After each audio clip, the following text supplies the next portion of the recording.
pray. In the name of the Father, and of the Son, and of the Holy Spirit.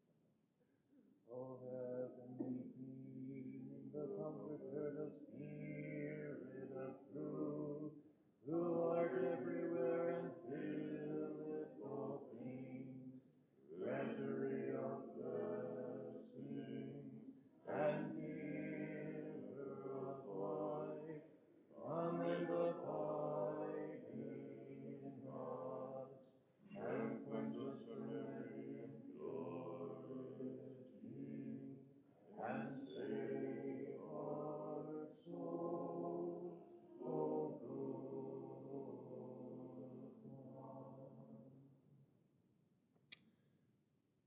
one. I'm going to start, although I'm going to wait just a couple minutes, by answering questions from 2 weeks ago, because I don't want to let those hang out there too long, and if people that ask them, they can always catch up on the video. While I'm waiting just a minute to see who's going to get here, let me just plug this. This is the new congregational prayer book that's published by St. Tikhon's. It's the exact same translation that we're using in the altar, the clergy are using, except for Protodeacon Michael. He uses his old trusty. The language changes over time. But what's unique about this, I don't know if they've ever done this before, it actually has Great Vespers in here with a lot of the text, the changing text of Great Vespers. It then has the prayers before communion that we offer to prepare ourselves spiritually to enter into the communion with the Lord. Then the Divine Liturgy of St. John Chrysostom. It also has St. Basil's and the Presanctified Gifts, all in one book. So it's really wonderful, and it really just has the parts that you would follow along the service. So if you think about the black books that are in the pews now, those are liturgy books. Those are for following along in liturgy. If you want to supplement that, these are really wonderful, and I know that Sylvia ordered many. How many do we have, Sylvia, in the bookstore? Okay, so there's only 8 left, so don't wait on that. These are really, really wonderful.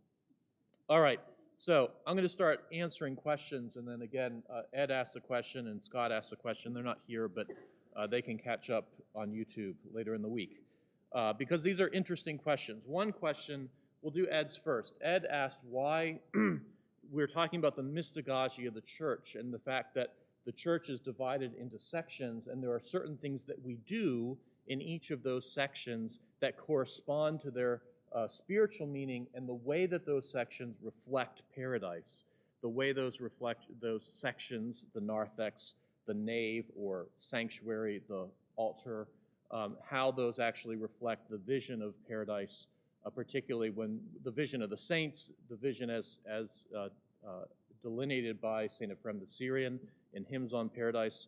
And so the question he asks is, why in marriage would we serve the betrothal in the narthex and then enter into the church for the rest of it, the crowning, technically? That's a really interesting question, and I think when it comes to any liturgical question, the thing that becomes a little bit challenging is how far back do we want to go?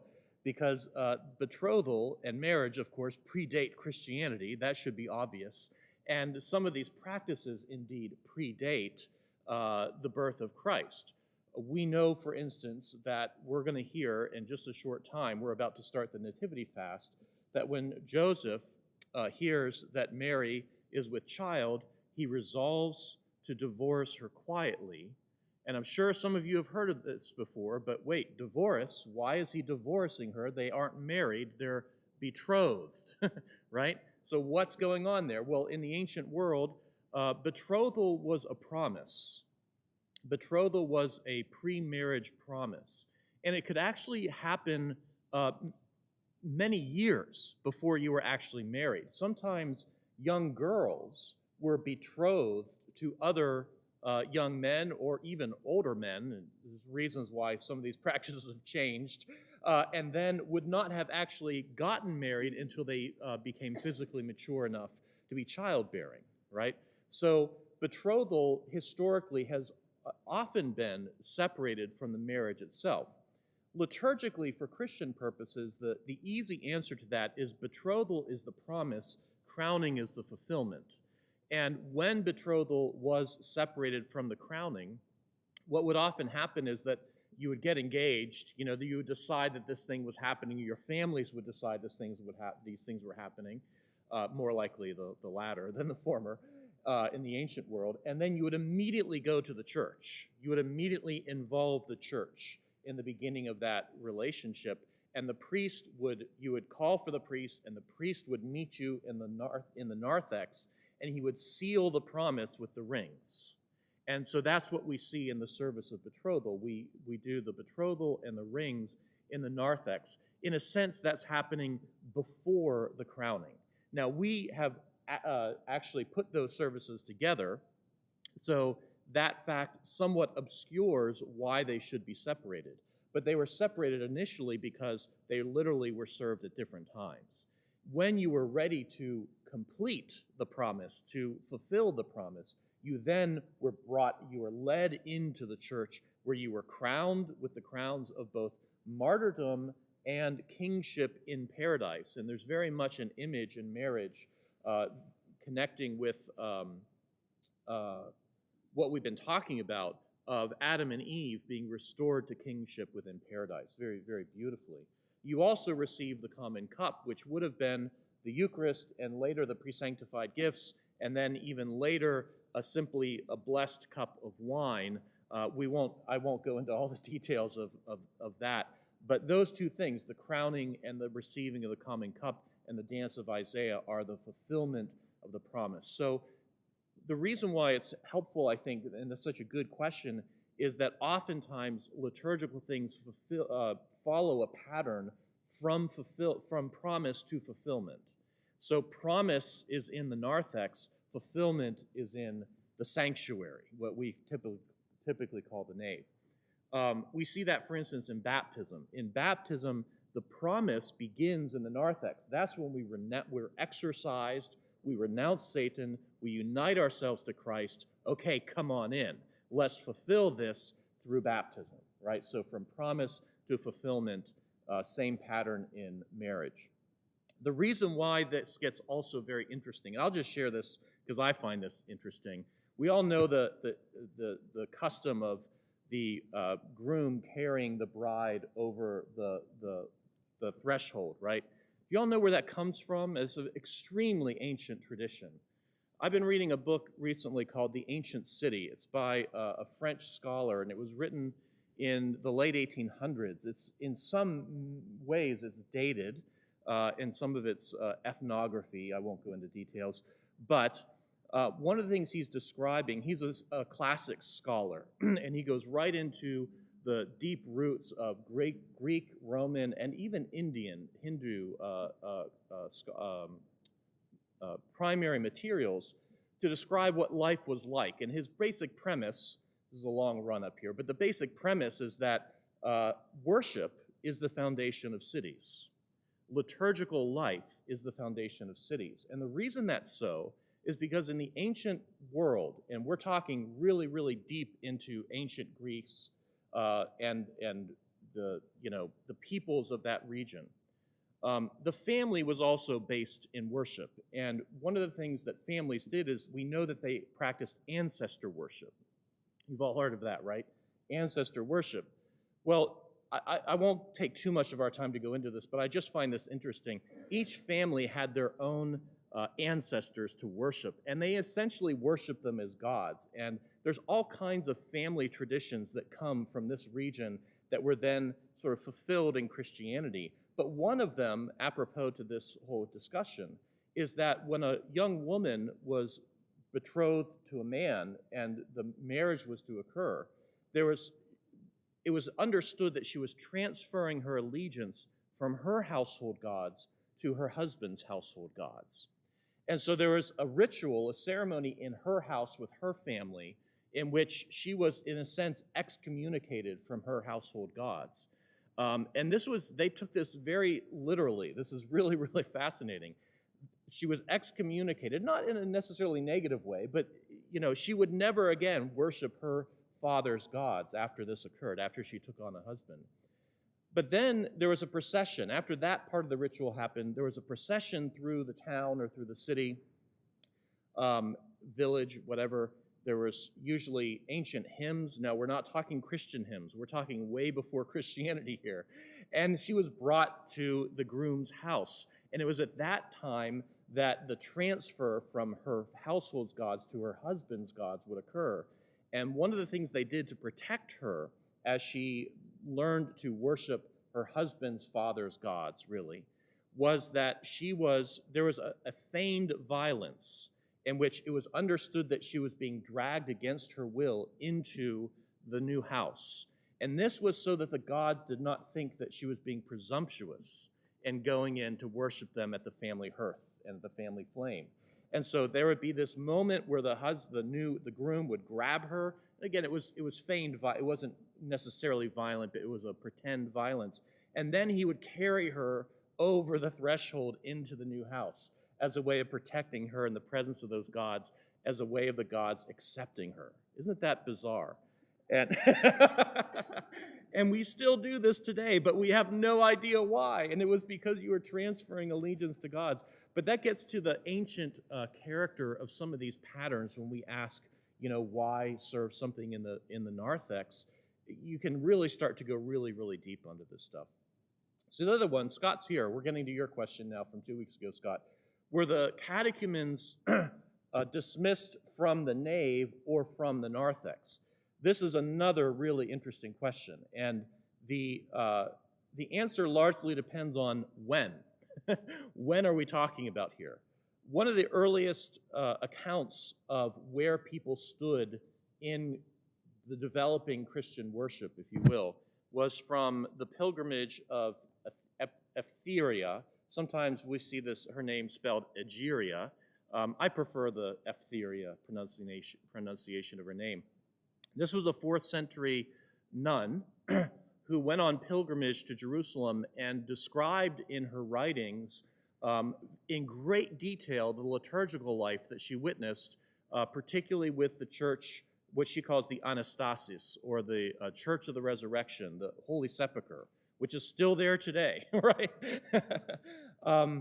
And one of the things that she describes relative to this question was that when people were made catechumens, the bishop would then take his seat in the martyrion, and the catechumens would gather around him and receive instruction. And the question is, what on earth is the martyrion? It sounds like he just goes into the church and then they follow him, and then they're in the church, and then they have this discussion. But it's not. In ancient Jerusalem, the martyrion was a separate section of the building, roughly corresponding to our narthex, actually. And what Ephtheria describes is that when it came, basically the liturgy of the word, or the reading of and explanation of scriptures and the offering of psalms, happened out there in the martyrion. Then the bishop, the presbyters, the deacons, the subdeacons, and the laity who were communing would rise and process into what they call the Anastasis, or where the Holy Sepulchre was, the tomb of Christ, the place of his resurrection. The catechumens would stay where they were.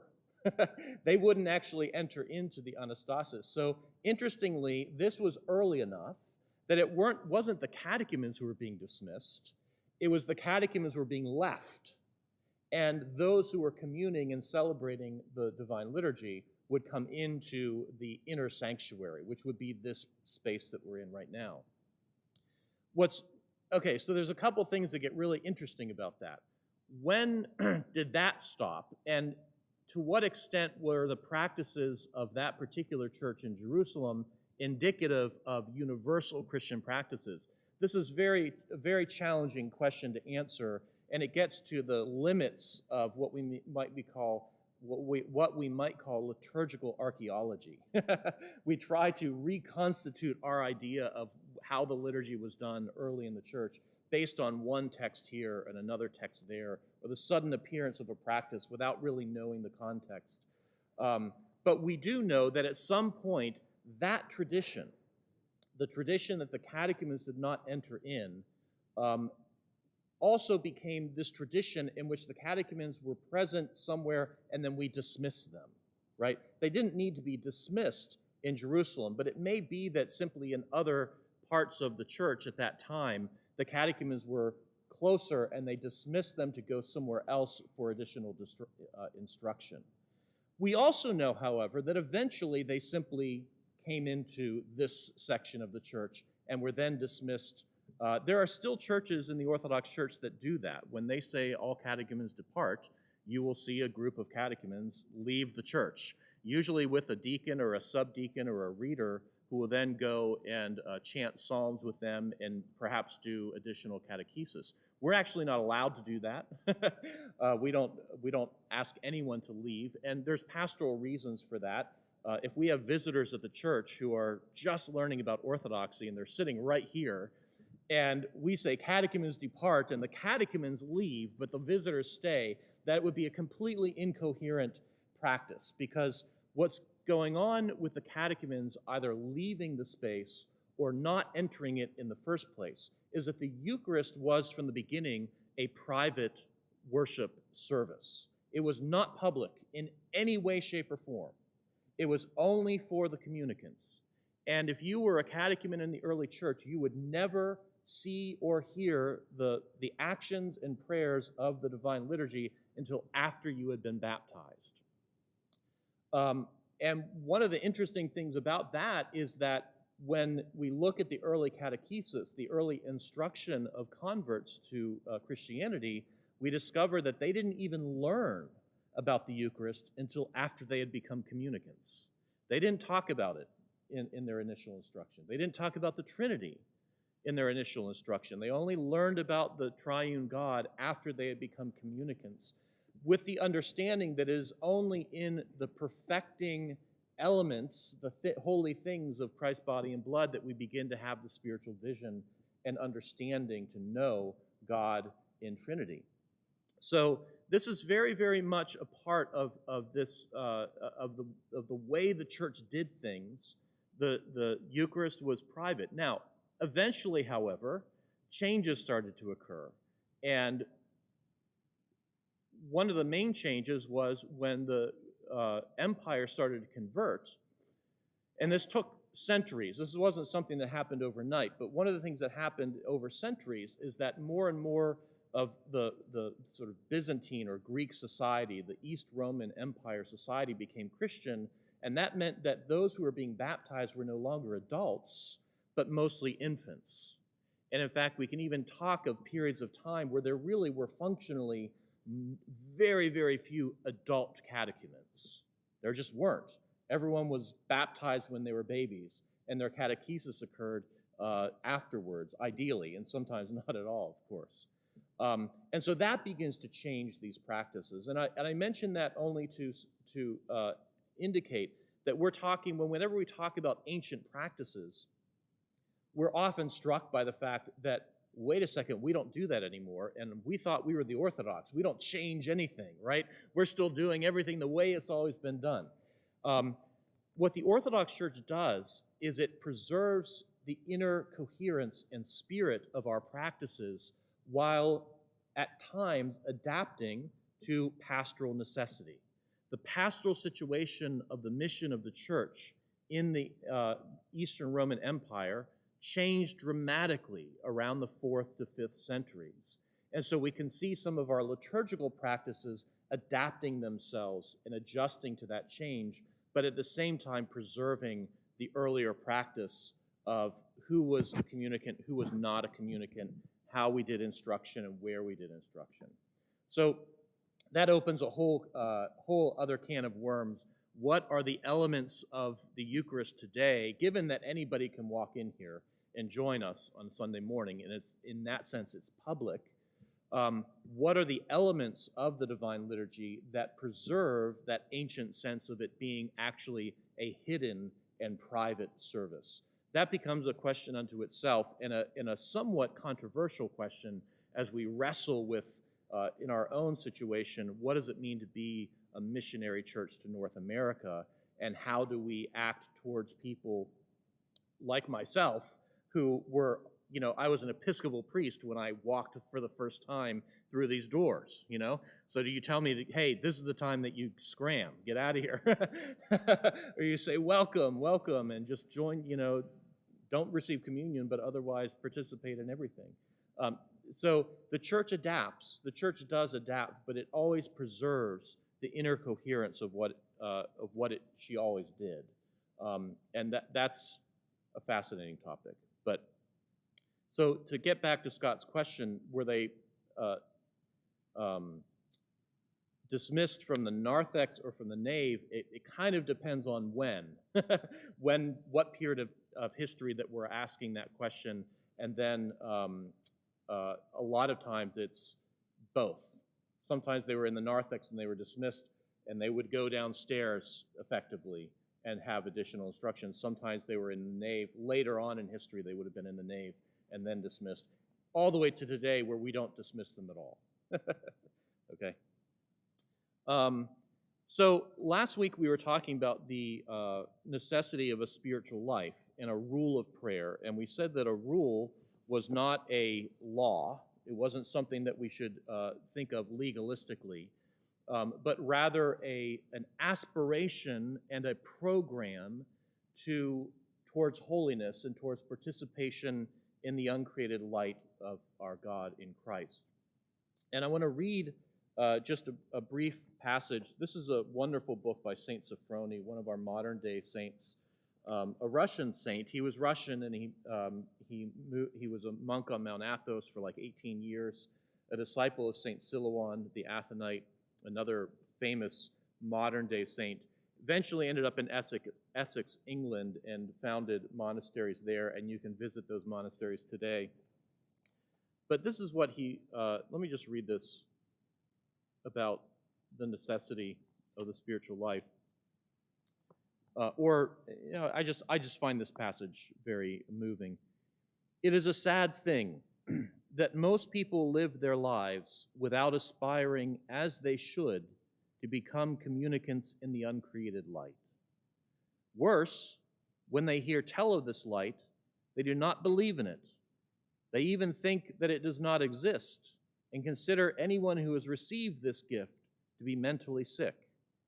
But the soul to whom it has been given to live the love of Christ knows how it leads the spirit into heavenly spheres, where death is not and God is contemplated in indescribable light. Isn't that beautiful? That first sentiment, though, it's a sad thing that most people live their lives without aspiring as they should to become communicants in the uncreated light, is helpful for us because it reveals to us the mind of the saints on this, and that is that a vibrant and pious spiritual life is for all Christians.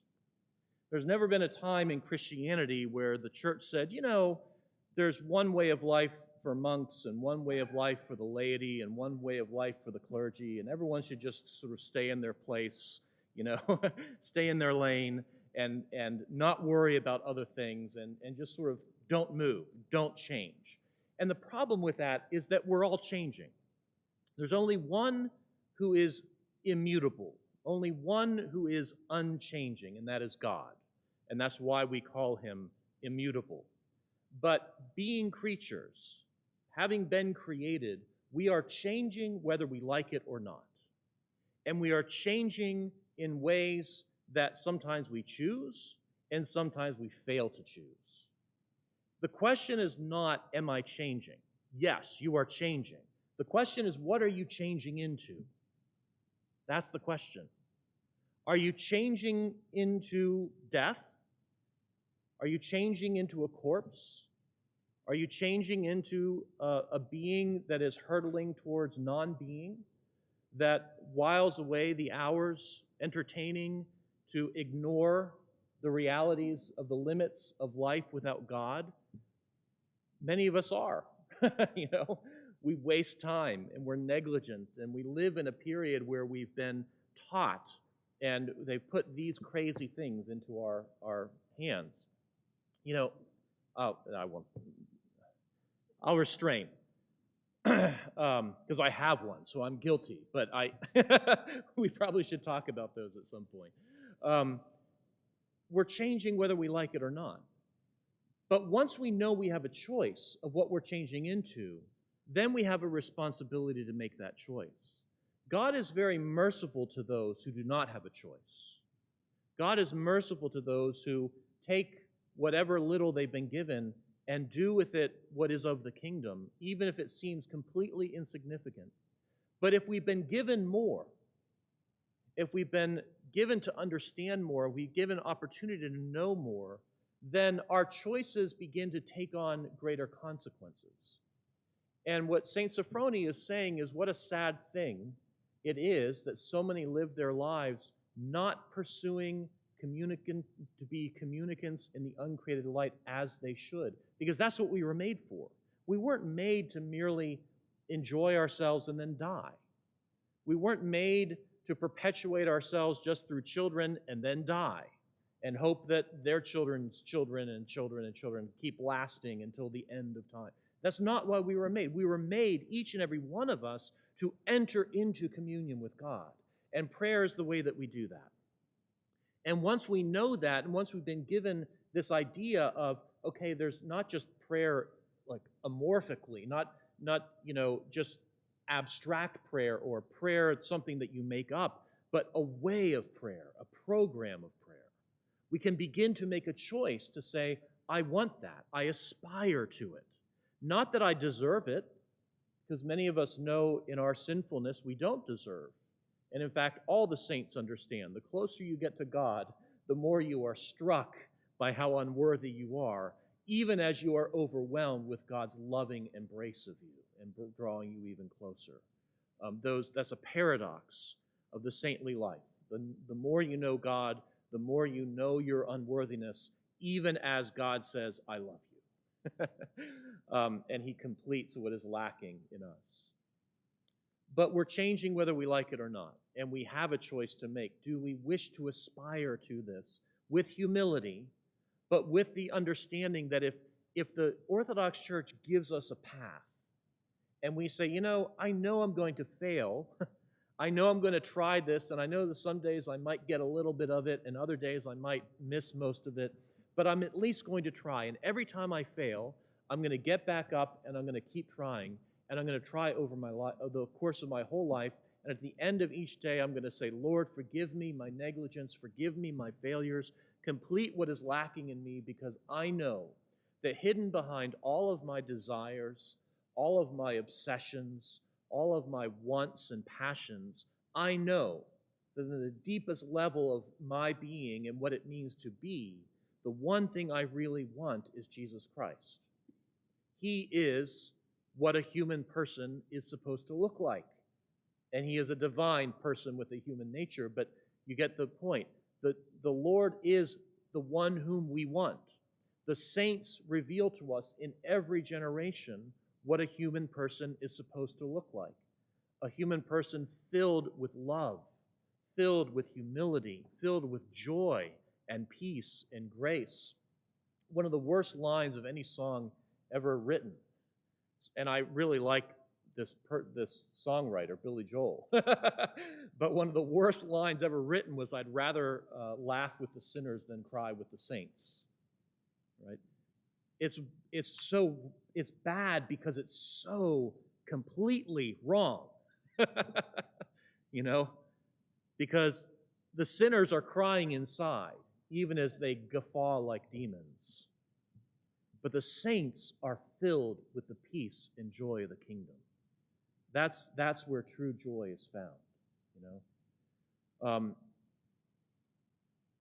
And that's interesting because that's a song he's in that. Do you all know that? Only the Good Die Young? That's the song. Yeah, Only the Good Die Young. We're not going to sing that for liturgy. Darn. That's a choice, isn't it? That's a choice. I'd rather laugh with the sinners than cry with the saints. The saints are, they're heavy and sad and, severe and angry at everybody else for being sinners. And that's what saints, no. Saints are the beautiful ones. That's what it means to be in Christ, is to become a beautiful human being. Or one monk actually put it to me this way, the goal of monasticism is to become, he was a man, the goal of monasticism is to become a beautiful old man. Isn't that marvelous? Because you could become a cantankerous old man, right? Get off my lawn. Always angry at everybody. how are we making these choices? Because we will change. We will become our parents. We know that. Unless we start making certain choices early in life, I will simply become one of my parents, if not a hybrid of both my mother and father. I will become something that's shaped if all I do is watch news and politics all the time. Guess what? I'm going to become an angry, disappointed person. And I kind of have a choice I've got to make. Do I want to be angry and disappointed because politics keeps failing us in all directions? Or do I turn it off and say, you know what? Most of that isn't information. It's entertainment that thrives on the power of negativity. That's what it's designed to do, because negativity drives engagement. And that's what the whole economic model of free television and free internet, it's all based on engagement. The angrier you are, the more fearful you are, the more you watch, the more you read, the more you're engaged, the more the advertising dollars go up, but the more it puts you in a pit of misery. And you become convinced that the whole world is falling apart. The moment you turn it off, stop looking, stop watching, all that stuff, and start doing the things that the church gives us to do, is the moment we begin to shift in another direction, literally. Our change into the pit of negativity shifts to a change towards light. And of course, that's going to be a push and pull for all of us in the many aspects of our lives, and we'll carry that push and pull all the way to our graves, but it's a choice that we have to make. And it's a choice, just in the few minutes that we have remaining, that starts with just doing it. And I want to point out, I mentioned this is the new service book that's really marvelous from St. Tikhon's. This is the new prayer book from St. Tikhon's. It's a couple years old now. And I can't recommend this enough. If it's been a while since you've picked up an Orthodox prayer book, or you've never owned one, or you have one, but it's just kind of, I don't know, maybe the language seems archaic, or it's, one side is Slavonic and the other side is English, and you've never quite, known what to do with it. I still have some of those. I have my grandfather's that's like that. It's beautiful. But this is a newly published prayer book by St. Tikhon's, and it really has everything you could possibly want for a rule of prayer in it. So I highly recommend that. If you need a prayer book, this is the one to get. Let me lay out some of what you would do with this, all right, as a normal rule of prayer. The choices that I make. Today I'm going to get up, and I know I'm going to change. And so do I change more towards the kingdom, or do I change more towards the grave, into Hades? That's really the question I have. Do I want love and joy and peace and humility? Do I want to be healed, or do I want to persist in the same lifestyle that has taken me into unhealthy places, right? So we start that by simply waking up each day and having a plan.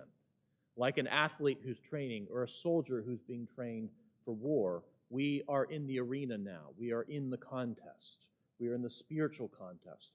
And so it starts very simply at the beginning of this prayer book. There's a service called Prayers in the Morning. And so we do prayers in the morning. But here's the complicated thing. If you open this book up and you look at prayers of the morning, it starts like all of our services do, O Heavenly King, the Trisagion prayers, a couple other prayers, then Psalm 50, which we do every day, Psalm 50. We don't switch that out for other psalms. Oh, gee, we always do Psalm 50. Psalm 50 is the great cry of repentance in the scriptures. So we want that deeply embedded into our hearts. The Nicene Creed, and then after the Nicene Creed, about 10 to 12 additional prayers. And we think, oh my goodness, I got to get to work. I haven't even had my coffee yet, and I've got to get to class, or the kids are crying, and I've got to, part of having a rule of prayer is knowing that sometimes we do more, and sometimes we do less, but we always try to do some. We never say, oh, if I can't do all of it, then I'm going to stop or I'm not going to do it at all because I'll be a failure. We have to embrace failure if we want a rule of prayer. There's no other way to say that. We must embrace failure. We must say, today I should do all the prayers because it's my day off and I have no time constraints. I'm going to do all of them. And we might get halfway through and say, oh, I can't. My mind is flying everywhere and I've got, and we put it down. And that's okay. That's okay. Because if we keep at it, eventually we're going to do it. What my spiritual father emphasizes is every day for the prayers of the morning, at least try to get through the Nicene Creed. And if you did that, it would take you maybe 5 to 8 minutes, depending on how quickly you sort of chant or read in your head, right? 5 to 8 minutes. That's it. That's it. Why do we do that, though? And this is the question. Why do we use a prayer book when we all have the ability to tell God what it is we want him to do? We use a prayer book because the prayers of the church and the prayers of the saints that have lasted, that are worthy of putting into a book like this and saying, do it this way, is because these are the prayers that train us to change in the right direction. If I try to trust my own instincts about what God needs to do for me, I will often be telling him to do things against his own will. And God does not hear that prayer. Okay? That's the prayer of my own vanity, the prayer of the limits of my own perception. But what these prayers do is they open the doors of perception. We want to get into Blake here a little bit. They open the doors of perception. They open our capacity to understand God at a different level. And so the more I do these prayers, and I'll do these prayers for the rest of my life, and I'll do the same prayers over and over and over again, because these are the ones that correct me. These are the ones that retrain my habits of thought, my assumptions, my beliefs. They're the ones that complete what's missing in me. And this is where, too, Elder Joseph was Saint Joseph, the Hesychast, another modern-day saint, like Saint Sophrony, would say this: after we've done these prayers, then we can pray in our own language. But our own words should follow the same patterns of the prayers of the church. And that's really, really important. Same thing in the evening. There's prayers. There's 2 forms of prayers in the evening in this book. There's small compline, which is a really, really powerful thing to do. And then there's prayers before sleep. They're different. Small compline follows the same pattern as the hours, which we're about to read. Opening Trisagion, then 3 psalms, and then some additional hymns, and then close. So small compline is a wonderful way to end the day. If you did all of small compline like the hours, 10 minutes. Third hour takes 10 minutes, 6th hour takes 10 minutes. We're going to start at 9:40. So if after dinner, before you get too tired and you're just like, oh, I just want to collapse in bed, if sometime earlier in the evening you say, I'm going to do small compline, it will only take you 10 minutes. In the grand scheme of things, considering how much time we spend in front of the television or how much time we spend looking at our phone, what is 10 minutes? It's nothing. We all have time. The question is, am I going to choose to use that time in that fashion, or am I going to simply sink in the pit of death scrolling on my phone for those 10 minutes instead? That's the question. That's the choice. And it is what the fathers mean by entering the arena, because there is an enemy who wants us to choose these other things. There are all these temptations, and we have to stop here. I know it's 9:39. Who's reading the hours today? Okay. But that's the choice. So, sorry, I've gone a little long today, but next week we're going to continue talking about constructing. This is what we do to have a rule of prayer, to have a program of change towards the light, towards the kingdom, and continue